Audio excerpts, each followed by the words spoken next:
Apa kabar wakil Asia? Di mana Jepang? Di mana Australia?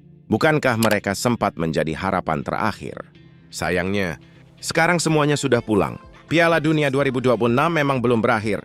Babak gugur masih terus berjalan.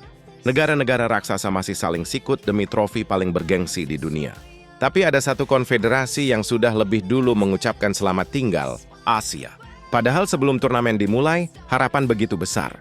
Untuk pertama kalinya dalam sejarah, Konfederasi Sepak Bola Asia atau AFC mengirim 9 wakil ke putaran final Piala Dunia. 9 negara.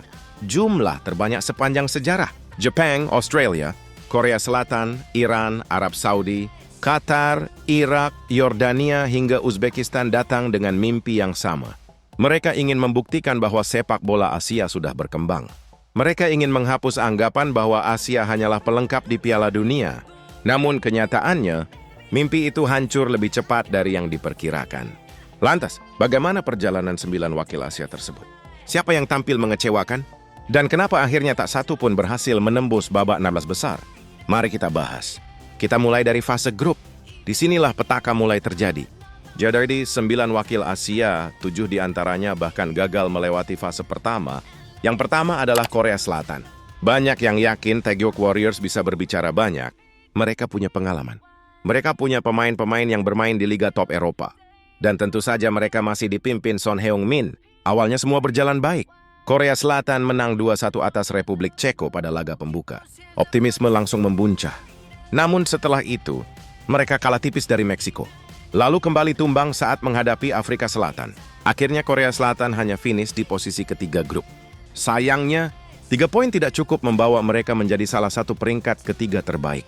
Salah satu kekuatan terbesar Asia pun harus pulang lebih cepat.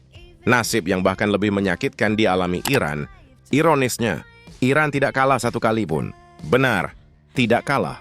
Mereka menahan Selandia Baru, menahan Belgia, lalu kembali bermain imbang melawan Mesir. 3 pertandingan, 3 hasil seri. Sayangnya, 3 poin tetap tidak cukup. Iran gagal lolos karena kalah bersaing dalam klasemen peringkat ketiga terbaik. Bisa dibilang, ini menjadi salah satu eliminasi paling menyakitkan di Piala Dunia 2026. Kalau Iran apes, Qatar justru tampil di bawah ekspektasi. Juara bertahan Piala Asia itu hanya mampu meraih 1 poin. Setelah bermain imbang melawan Swiss, mereka dihajar Kanada 6 gol tanpa balas.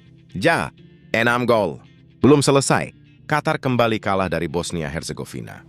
Mereka finish sebagai juru kunci grup, sangat jauh dari status mereka sebagai salah satu tim terbaik Asia dalam beberapa tahun terakhir. Arab Saudi pun tidak jauh berbeda, sempat mencuri perhatian saat menahan Uruguay.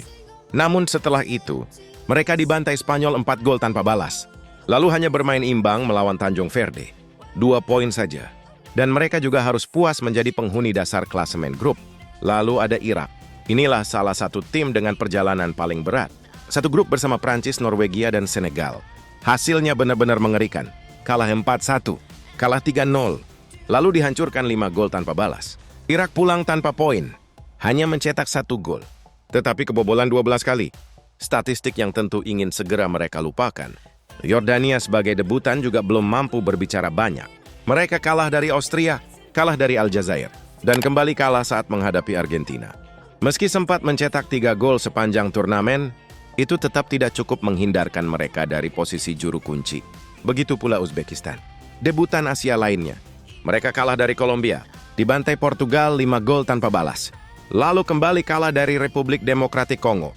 3 pertandingan, 3 kekalahan, tanpa 1 poin pun. Alhasil, dari 9 wakil Asia, hanya 2 negara yang berhasil lolos ke babak 32 besar, Australia dan Jepang. Harapan Asia kini sepenuhnya berada di pundak 2 negara tersebut. Mari kita mulai dari Australia. The Socceroos kembali membuktikan diri sebagai salah satu tim Asia paling konsisten di Piala Dunia. Berada satu grup bersama Amerika Serikat, Paraguay, dan Turki bukan pekerjaan mudah. Namun Australia berhasil mengalahkan Turki, bermain imbang melawan Paraguay. Meski kalah dari Amerika Serikat, 4 poin cukup membawa mereka lolos sebagai runner-up grup. Harapan Asia pun masih menyala. Sayangnya, babak gugur langsung menghadirkan tantangan berat. Australia bertemu Mesir. Laga berlangsung sangat sengit, skor 1-1 bertahan hingga waktu normal bahkan perpanjangan waktu berakhir. Pemenang akhirnya harus ditentukan lewat adu penalti. Dan disitulah mimpi Australia kandas. Mereka kalah 2-4. Socceroos pun harus angkat koper. Kini tinggal Jepang, satu-satunya harapan Asia. Samurai Biru tampil luar biasa di fase grup. Mereka menahan Belanda, menghancurkan Tunisia 4 gol tanpa balas. Lalu kembali bermain imbang melawan Swedia. 5 poin cukup membawa Jepang lolos sebagai runner-up grup. Banyak yang mulai bermimpi. Mungkin, inilah saatnya Jepang kembali membuat kejutan seperti edisi-edisi sebelumnya. Namun nasib berkata lain. Di babak 32 besar, lawan yang menunggu adalah Brasil. 5 kali juara dunia. Jepang sebenarnya tampil sangat disiplin. Mereka mampu mengimbangi permainan Brasil hampir sepanjang pertandingan. Harapan itu bahkan bertahan hingga menit-menit akhir. Namun, petaka datang di masa injury time. Gabriel Martinelli mencetak gol kemenangan Brasil. Gol itu sekaligus mengakhiri perjuangan Jepang. Dan juga mengakhiri perjalanan Asia di Piala Dunia 2026. Dengan tersingkirnya Jepang dan Australia, resmilah sudah tidak ada satupun wakil Asia yang berhasil mencapai babak 16 besar. Padahal AFC mengirim rekor 9 peserta.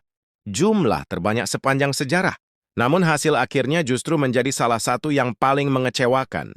Asia menjadi konfederasi kedua yang kehilangan seluruh wakilnya setelah Oseania. Pertanyaan besarnya sekarang adalah, apakah tambahan kuota benar-benar membuat sepak bola Asia semakin kompetitif? Ataukah justru memperlihatkan bahwa kesenjangan dengan negara-negara elit dunia masih sangat jauh? Di satu sisi, Jepang dan Australia kembali menunjukkan bahwa mereka mampu bersaing. Namun di sisi lain, 7 wakil lainnya gagal melewati fase grup. Bahkan beberapa di antaranya menjadi juru kunci dengan selisih gol yang cukup telak. Ini menjadi pekerjaan rumah besar bagi sepak bola Asia. Karena kesempatan sudah diberikan, kuota sudah bertambah. Namun hasilnya belum sesuai harapan. Mungkin 4 tahun lagi ceritanya akan berbeda. Mungkin Asia akan memiliki wakil yang benar-benar mampu menembus 8 besar, atau bahkan semifinal. Namun untuk saat ini, Piala Dunia 2026 resmi berakhir bagi seluruh wakil AFC. Kalau menurut kalian football lovers, siapa tim Asia yang paling mengecewakan di Piala Dunia 2026? Dan menurut kalian apakah Jepang dan Australia sudah tampil maksimal meski gagal? Lolos ke babak 16 besar? Tulis pendapat kalian di kolom komentar. Jangan lupa subscribe, nyalakan lonceng notifikasi, dan sampai jumpa di video berikutnya.